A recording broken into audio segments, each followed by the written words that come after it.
यदि आपने कोई ज़मीन खरीद ली है पहले या आप खरीदने जा रहे हैं तो सावधान हो जाएं। मैं आज आपको ऐसी जानकारी देने जा रहा हूं जो कोई आपको जानकार एडवोकेट भी नहीं दे सकता है, कोई भी व्यक्ति नहीं देख सकता है।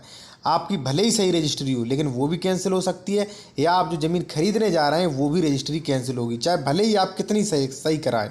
क्या कारण है वो आप जान लीजिए।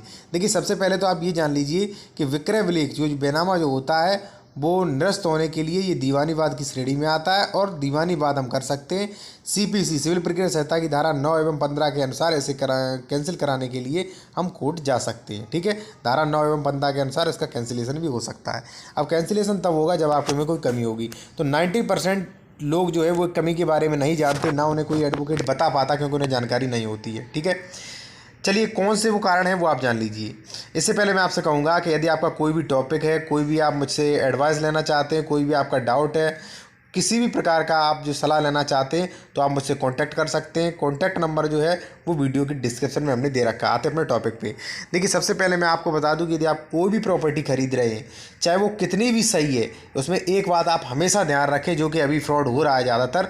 आजकल प्रॉपर्टी डीलर जो है वो क्या कर रहे हैं वो आप समझ लीजिए कि जैसे मान लीजिए कोई प्रॉपर्टी डीलर है, उसने प्लॉटिंग के लिए मान लीजिए 1 बीघा ज़मीन खरीदी, सपोज दैट 810 वर्ग मीटर। ठीक है, तो वो ज़मीन जो है वो 810 वर्ग मीटर ही बेच सकता है क्योंकि उसने 810 वर्ग मीटर ही खरीदी। ठीक है, जैसे मान लीजिए 100 वर्ग मीटर के वो प्लाट खरीद रहा है या मान लीजिए बेच रहा है 100 वर्ग मीटर के, तो केवल और केवल 8 प्लॉट ही वो बेच सकता है। ठीक है, 100 वर्ग मीटर के। ठीक है, जैसे ही उसने 8 प्लॉट बेचे उसकी रजिस्ट्री पूरी हो जाएगी, जितने उसने खरीदी थी उतनी भी उसने बेच दी। लेकिन आजकल क्या हो रहा है, मान लीजिए किसी ने 800 वर्ग मीटर ज़मीन खरीदी। ठीक है, प्लॉटिंग के लिए 1 बीघा ज़मीन खरीद लिया 800 वर्ग मीटर, तो उसमें भाई वो रोडें भी देगा, रोड में भी ज़मीन इन्वेस्ट होती है, रोड में भी उसका क्षेत्रफल जाता है। मान लीजिए 800 में उसने 200 वर्ग मीटर की रोडें डाल दी। अब ज़मीन जो बची है वो बची है मात्र 600 वर्ग मीटर। तो केवल और केवल 1000 वर्ग मीटर 100 वर्ग मीटर के मात्र 6 प्लॉट वो बेच सकता है। ठीक है, क्योंकि 200 उसकी रोड बनाने में चली गई और 600 वर्ग मीटर जो बची उसमें वो 6 प्लॉट बेच सकता है लगभग।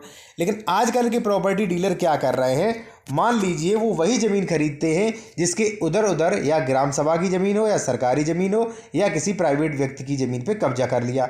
मान लीजिए कोई प्रॉपर्टी डीलर है, उसने 800 वर्ग मीटर ज़मीन मात्र रजिस्ट्री करवाई और 200 वर्ग मीटर ज़मीन उसमें मेरे में कब्जा कर ली। ठीक है, मान लीजिए पहले का कब्जा है तो उसने कर ली 1000 वर्ग मीटर ज़मीन। अब उसने मान लीजिए उसमें 10 प्लॉट बेच दिए, तो मात्र उसके 8 प्लॉट ही सही है, बाकी के 2 प्लॉट जो हैं फर्जी हैं। जो लास्ट में रजिस्ट्री कराएगा उसकी रजिस्ट्री बिल्कुल इनवैलिड है और वो रजिस्ट्री कभी भी कैंसिल हो सकती है या उसे कब्जा जो है भविष्य में परेशानी आएगी।